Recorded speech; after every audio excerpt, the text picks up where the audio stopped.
hey there, everybody. It's Michael Osinski. And it's Tyler Usselman. And you are listening to This One Goes to 11. This One Goes to 11 is our podcast where we invite someone on every week to make their case for what they believe is a perfect album. So perfect, in fact, that 10 out of 10 just ain't good enough. Still not good enough. Still not good enough. Hey, Tyler, I'm wondering, like, if you were able to go to a party and meet, like, some sort of cool celebrity type person, just to hang with, maybe grab a drink with, like, sort of like dream, like, you know, grand dream. Yeah. Like, because, you know, sometimes celebrities, they might not be cool at parties, but like, who do you want to hang out at a party with? Truman Capote. I'm just kidding. Wow. Okay. Yeah. Okay. Wow. No. Truman. I'm good on Truman. You can miss me with that Truman Capote. You know, it's hard. It's hard because they're just another person, right?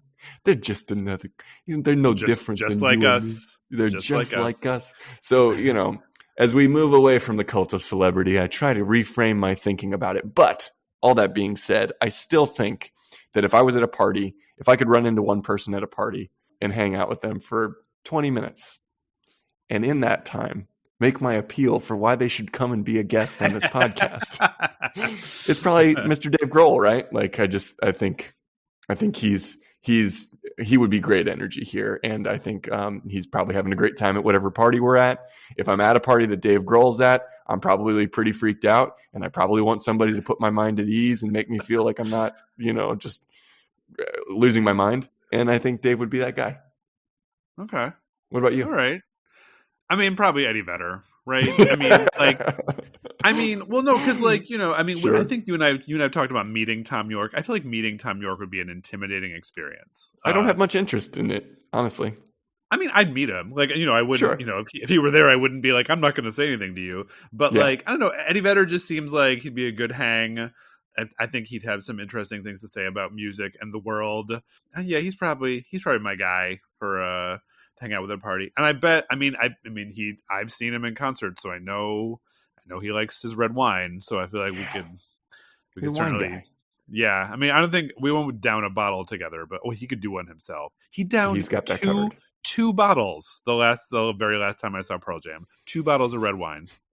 So it's all those antioxidants. It's what he needed. Speaking of antioxidants, that's a terrible bridge. But hey, Tyler, just tell who did we talk to this week?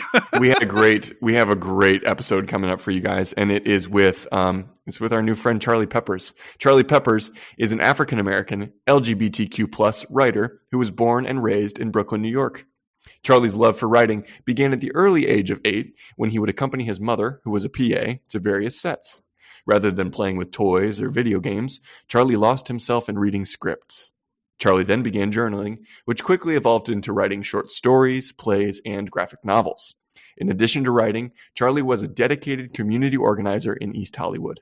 He co-wrote an Emmy-winning episode of Rian Johnson's TV series Poker Face, and he's repped by Gersh and managed by The Range. He is something else. This was so much fun. This conversation. Charlie and I met kind of randomly last summer at a theater festival, and I had a great time talking to him. Didn't you, Michael?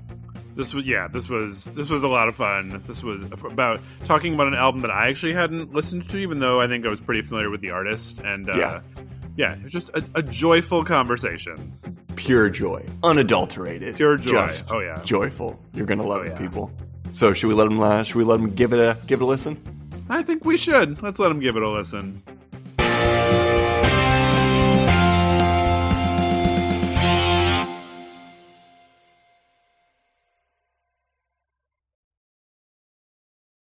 If I had a choice in the perfect world, because what I'm about to state is the epitome of a motherfucking champagne problem. If a gun was being held to my head and somebody said, you pick in 5 seconds who you hanging out with, Beyonce or Rihanna, I'm immediately saying Rihanna.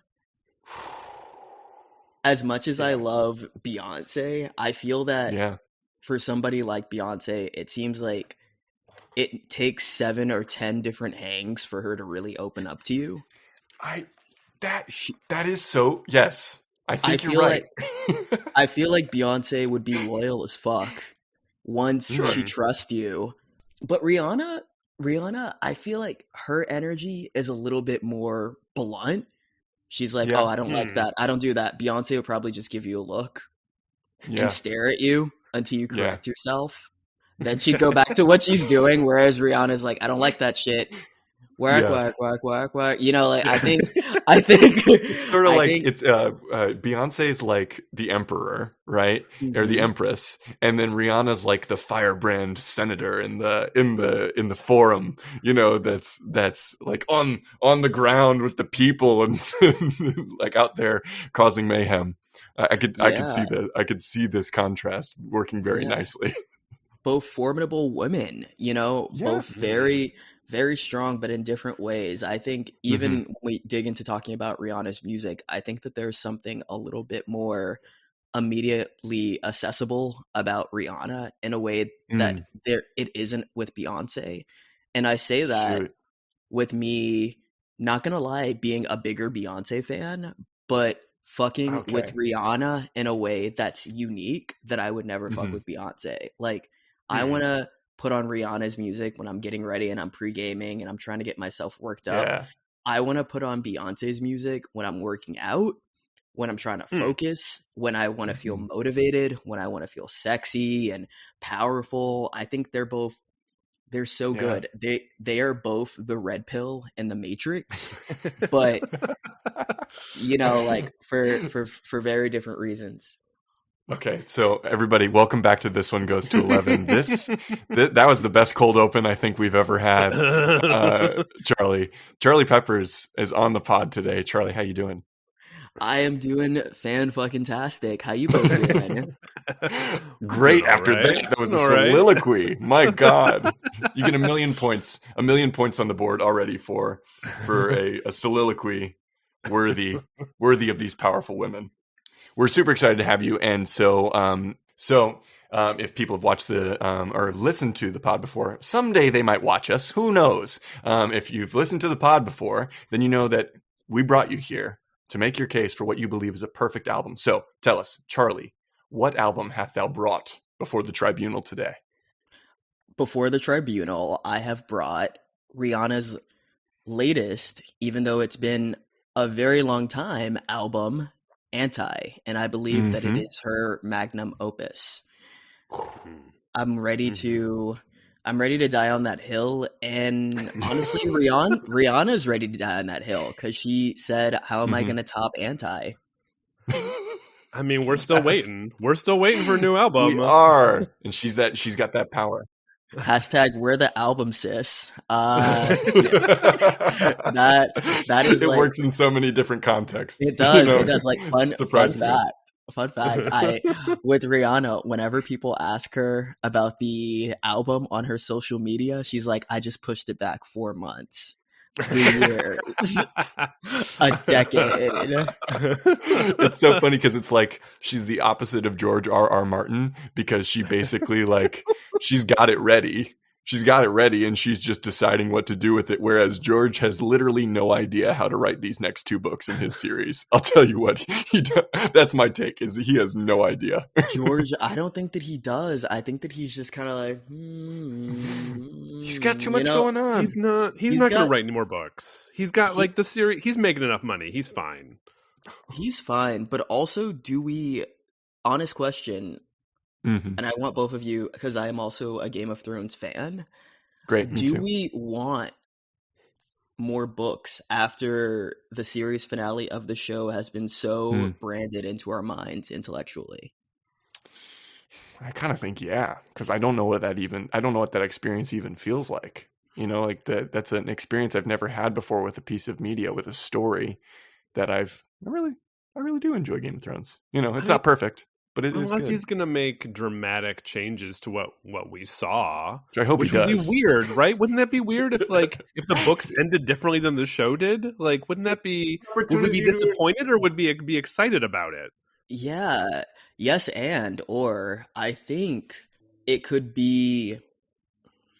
revitalize people's excitement about Game of Thrones, because I don't think that people are as excited about House of Targaryen as they were about Game of Thrones. I think people are kind of it ain't the same. It's like, meh, that was cute, but if he was able to just go in and do his version of, could you imagine what he would do with Daenerys's heel turn? That would be like throughout 2 books. It's not that I didn't want it. It's that I wanted to, like, but why did she? I love that we're so deep on this. I love that we're sorry. I love that we've gotten here. It's perfect. Yeah, but like, why? That's but true. To take it back to Rihanna, if Rihanna were in any house of Game of Thrones, if she were part of any family, I think that she would be in Daenerys's house. The Targaryen. I think she'd be in the Targaryen house, and I think 10 million points for that. Thank you. Beyonce would be in the house of Tyrell. Oh my God, yeah. I like that. I like that a lot. She really would. She has that elegance, that sort of like romance to her. Whereas Rihanna's fire and blood. Rihanna crossover Targaryen. Content I didn't know we needed today. I should have known. Okay, so I love this take but for maybe there are some people out there, Charlie, maybe some people, Michael, that don't know who Rihanna is, and who are they? I don't know how to talk to those people because I feel like there may just be a little bit of a difference in cultural understanding. But for those people that may or may not be tuned into this episode, we have a segment to get everyone up to speed on the artist and this particular piece. And as a matter of fact, it's everyone's favorite segment. Michael, what's that segment called? It's called Beginner's Guide to Rihanna's Auntie in 60 Seconds. And today, my friend Michael will be undertaking the challenge. How do you feel about it, Michael? I think I might go over. I've been real good, Charlie. I've been real good with the clock. I've been coming in right at 60 seconds. It's hard. She contains multitudes. It's hard to get this all in 60 seconds. But you get to evaluate my case. So before we evaluate your case, you get to score me or rate me or whatever, however you want to, I don't know, like swipe left or right. I don't know what's I don't do the apps. I paired up with someone before the apps came around. You got a husband. So, yeah, exactly. Okay. Well, then you have a minute on the clock, and then you ready? Okay, I'm ready. Starting in 3, 2, 1. Scram, rude boys. And yes, we're talking about you, Chris Brown. It's time to make room for the only girl in the world. What's her name? It's Robin Rihanna Fenty, born in 1988 in St. Michael, Barbados, where she grew up listening to reggae and briefly served in Barbados' Cadet Corps. She got signed to Def Jam in 2005 and cranked out 7 albums, producing 26 top 10 singles and 13 number 1 hits, including Umbrella, Disturbia, We Found Love, and Diamonds. After she broke free of Def Jam, she released her 8th, and still her most recent, album, Auntie, in 2016. Taking more creative control, she sought to produce something more soulful and timeless. Not the big songs of her previous releases, though it did result in her 14th number 1 hit, Work. It features collabs with SZA and Drake, as well as what is essentially a cover of a Tame Impala song? What? She claimed to have new music on the way in 2019, but to this day, fans have gotten nothing, except for her Oscar-nominated song Lift Me Up from Black Panther Wakanda Forever. Also, she rocked the Super Bowl halftime show, revealing she was pregnant with her 2nd child. She's a co-owner of the streaming music service Tidal, and she has her own fashion line, Fenty. It's no wonder she's the wealthiest female musician in the world. Dang. All right. Damn. Okay, Michael. Okay, that was well done. But Charlie, we're gonna have to put it to you. How did Michael do? In whatever terms you'd like to, please give our friend a grade. A grade? Okay, what's the range? Are we doing stars? Are we doing Fenty concealer? Montessori, freedom of expression here. Yeah, you do whatever you want. Yeah. Okay. So if we're doing like 1 out of 5 Fenty concealers, I am gonna give it 4.5 out of 5 Fenty concealers, if only because you didn't mention how brilliant her social media game was up to teasing anti. She really used the form of social media to tease out little singles and snippets of things. So I think that she was able to just really get the fans' appetites rearing and ready for when she did drop everything. Also, her music videos are brilliant. If you when we get there, I'm going to talk about the one that I want to talk about, but it's not time yet. Hell yeah. Okay. Cool. I will Michael. take that. I will take Yeah. that. This is a tricky one. But before we dive into that, Charlie, we like to start our conversations off by asking a slightly bigger picture question, which is just, what's your relationship with music, past and present, writ large, as Mr. Esselman likes to say? Ooh, that is a great question. All right. So a thing to know about me is that I'm from Brooklyn, from Crown Heights, born 1989, a year after Miss Robin Rihanna Fenty, and my dad was a part-time DJ. So I grew up with a lot of funk, a lot of disco, a lot of R&B, a lot of hip hop, a lot of rap, but also a lot of pop because my dad also likes pop. So my relationship with music is that I veer more towards up tempos than ballads.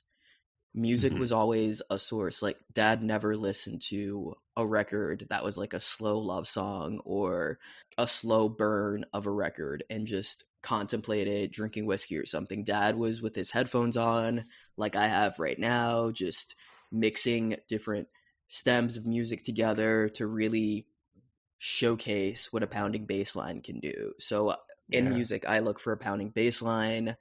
I love life, so I'm always looking for music that's gonna put me in a good mood. I like bopping from spot to spot in my headphones. I like to shake my ass. So I love to dance, and I love when music can bolster the joy that I already innately have around just existing. So one of my friends recently, a good friend, we were talking about Taylor Swift's music, and I know that listen, I respect Taylor. I really appreciate the joy that she brings to people's lives, but I don't feel a connection to her music because most of it doesn't put me in a good mood. It's mostly interesting. It's mostly songs about, and her stuff that I really do enjoy are the bigger up-tempo bombastic songs, which is why 1989 is the album that most makes me camp my ear. Like, oh shit, this is a lot of feel-good songs. But most of her fans love how descriptive she is about heartbreak. And I will never vibe with her music because I don't want to feel too many emotions aside from joy and determination and feeling like a boss-ass bitch when I'm listening to music. That's my taste. Also, I'm Black and I'm queer. Like, I wanna I really wanna just soak in that whenever I'm listening. Lean into that. Just want to lean into that. So that's the kind of music that I gravitate toward. I love that. And also I think it's a really well-made point about Taylor and like kind of characterizing her music, and because it's something we've talked about a lot on this, is like how taste works, where your taste comes from. And like, I think that was such a beautifully put way of like kind of talking about all the ingredients that led to your value. It almost sounds like values around music, which I really dig that idea. And so I'm going to give you 200,000 points. It was 20,000 initially, but I'll give you 200,000, and I'm calling those points love life, shake ass. I think that was the statement of what you said. Amazing that your dad was a DJ. Did you play instruments growing up? Were you a singer? You say clearly you say talking about dancing, but like what other ways and have you used music? All right. So I have two stories that are gonna definitely, you know what? I'm strong enough in my identity to embarrass the hell out of myself right now. So I'm gonna tell all of your listeners this. Awesome. So not only did I am primarily a writer-director, but I went to a performing arts high school called Talented Unlimited in the Upper East Side of New York City. So that's where I got to go to high school for 4 years. It was very fun, very special. We didn't have gym. We had Pilates. And we would, our teacher would play Kelly Clarkson's Since You've Been Gone as we like did our stretches in the morning. So that was my high school upbringing. And I was also a huge art fag, and I can say fag because I'm queer. It's like it's the N word of the queer community. You can say it if you're in it, but if you're not, better not. So you better not. So I was in a lot of arts programs, and writing was my bread and butter, but also I grew to have a love of musicals. So flashback to before I got into the performing arts high school in New York, I auditioned for probably all 4 schools with what I thought was a killer, a absolute banger, a fucking banger of an audition.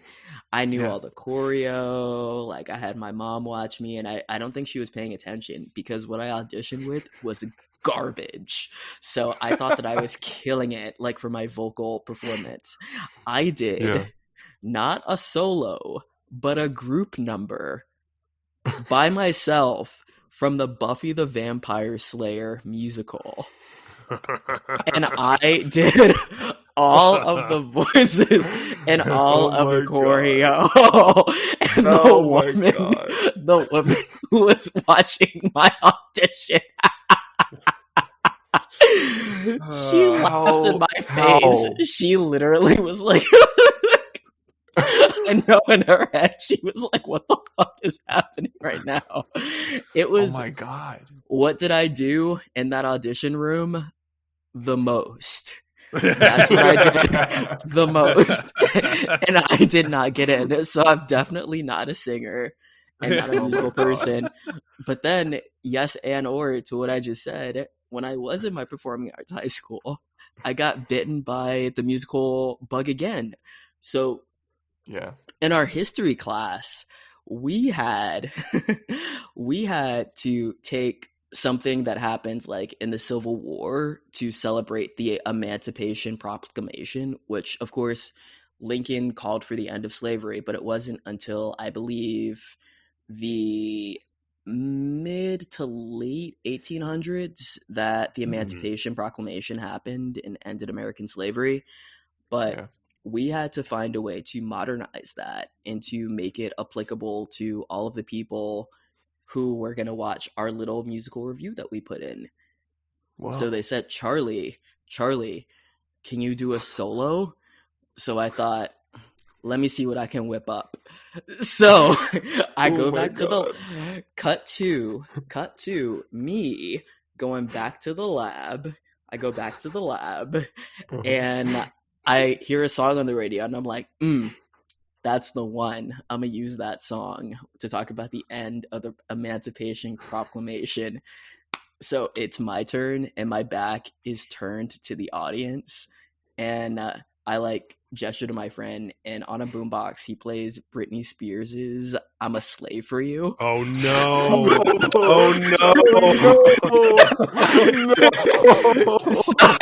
So I did it. And I edited it out so that every time she was like, I'm a slave. And then I cut silence into the song and I went, no more. And then I cut to the and it was just like me like fucking getting on the stage and just like getting into it. Like literally, to my teacher's credit, they were just like, I think he doesn't know something about himself yet, but I'm gonna be there for him. I'm gonna be there for him when he figures it out.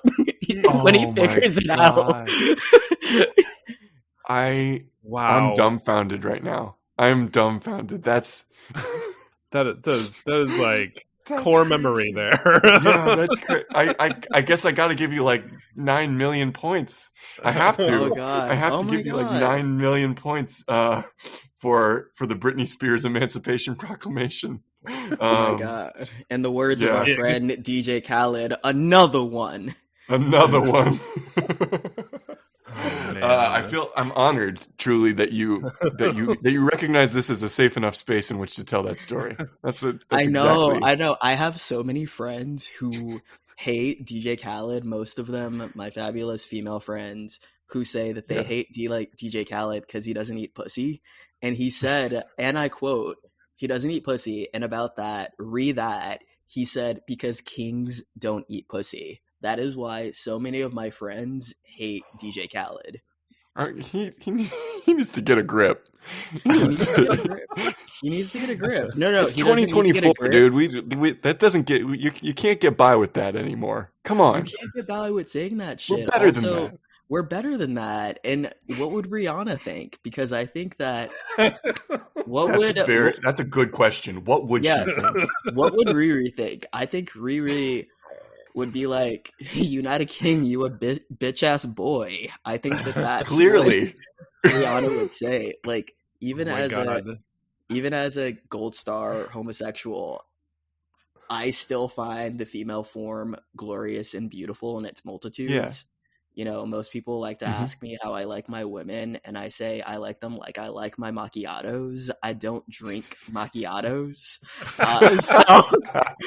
So that's me. But am I gonna put my sisters down by saying, "Oh, pussy"? It's like, no, yes, pussy. You know, just like from a distance. Sure, you respect it on principle. That's all that's required. That's all that's required. Okay, what would Rihanna think? Let's talk. Like, tell us about the formation of your relationship with Auntie in particular. Also, is it Auntie or is it anti? It's Auntie? It's whatever you want it to be. Is it okay? Yeah. Great. Okay, well, we'll keep saying Auntie. So, how did your relationship form with this album in particular? So it came out in 2016, I believe, and that was a very formative year of my life in general. I had got done the previous year working at a sports bar called 33 Taps, and working there, those are some of my purest, funnest memories, because I think I was still in my 20s. I was just in LA doing the thing. I knew I wanted to be a writer, so none of this was happening. So I was a baby, and I would have control of the iPad, and I would always queue up Rihanna's work on the iPad. Yeah. So I would just hand out menus. I'd be like, work. So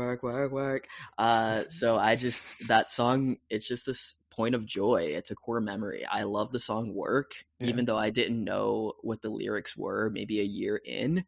It was just kind of, which is also something to know about me. When music happens, I don't pay attention to the lyrics. Like in the moment, I'll recognize that a lyric, like my writer brain, like in my subconscious will clock it like, oh, that was clever. But consciously, I never hold on to that because I don't want to be thinking critically about the lyrics while I'm trying to vibe, because I just want to feel good with music. So I like to, like, I have selective hearing with albums and songs in general. I just love the beat, which is so basic, but I own it. So I mean, music. I mean, I'm music first too. Like, it's. I mean, and sometimes to my detriment, because like, have you ever really like vibed with a song because you love the music so much, and then when you finally listen to the lyrics, you're like, oh, wait a minute, maybe I don't like this song anymore. Has that ever happened to you? Yeah. I mean, not gonna lie, my musical taste hasn't changed too much from when I was in middle school. It's like, it's become a more sophisticated version of that. But honestly, my movie taste is where I'm a lot more varied when it comes to music. One of my guilty pleasure albums, to kind of answer your question, is Jennifer Lopez's second album, J-Lo, just because I have a middle school attachment to it.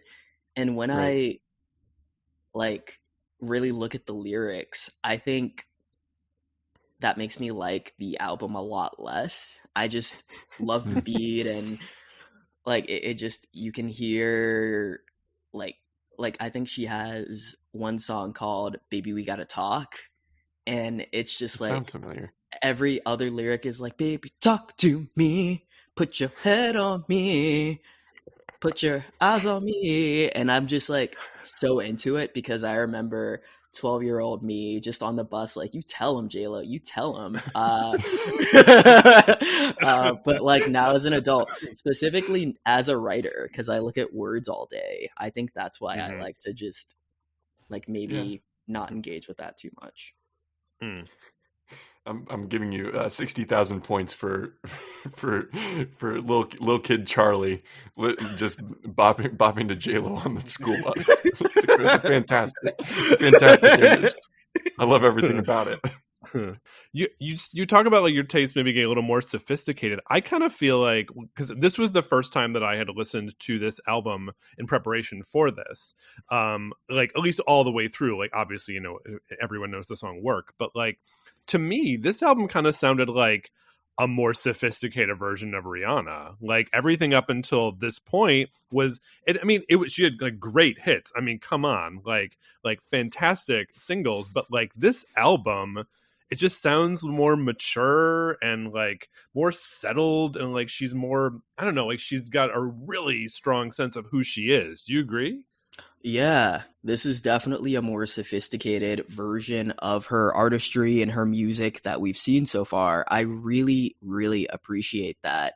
Between 2012 and 2016, I believe, from Unapologetic in 2016 to 2016's Anti, she really took that gap to create quality material and to really sit on her thoughts, and probably changed a lot of the lyrics in the songs and really put deep thought into how she wanted to present those particular emotions and experiences. I would say that in those 4 years, she grew as the album grew, because whenever you stick with a piece of art for that long, it's capturing a certain period in your life that through the way that the art ebbs and flows, you can kind of feel the blossoming of a new sense of self. And I think that this is definitely Rihanna blooming in a different way. And one of the things that I really love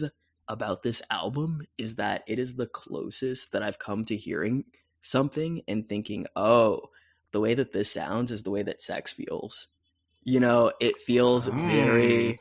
It's like hot to listen to. It's very, it's so fun. It's so just, it's not only fun, it's so tender. And so it's like this album feels like someone holding the back of my neck and like looking into my eyes like this.